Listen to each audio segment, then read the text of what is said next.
యుద్ధానికి, గర్వానికి, దేవునికి సహాయం చేయడానికి మధ్య తగిన వనిత లాంటి ఒక స్త్రీ మనకి ఒక మంచి పాఠం నేర్పుతుంది. ఆ స్త్రీ ఎవరంటే నాబాలు భార్య.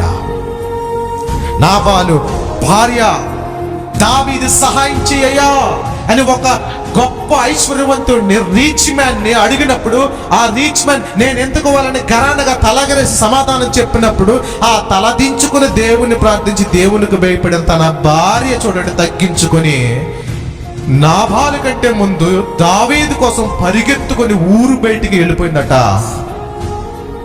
ఊరి బయటికి వెళ్ళిందంట దావీదుని ఎందుకో తెలుసా? సహాయం చేయాల్సింది దేవుని ప్రజలకి, ఇవ్వాల్సింది దేవుని ప్రజలకి. నీకు ఇచ్చింది ఎవరో తెలుసా? అంత డబ్బు, అంత ధనము, అంత ఆహారం, ఇంకా ఖర్జూరు పండ్లు, ద్రాక్ష పండ్లు, అంజూరు పండ్లు, రాసులు రాసులు ధాన్యాలు కట్టావే, ఇవన్నీ ఎవరు ఇచ్చారో తెలుసా? దేవుడే ఇచ్చాడు. ఇప్పుడు దేవుని బిడ్డే అడిగితే ఇవ్వకపోతే నువ్వేమైపోతావు? అందుకే సామెతల గ్రంథంలో మాట ఉంటుంది, యెహోవాకు మీరు హృదయార్పణ ఇష్టానుసారముగా అర్పించండి.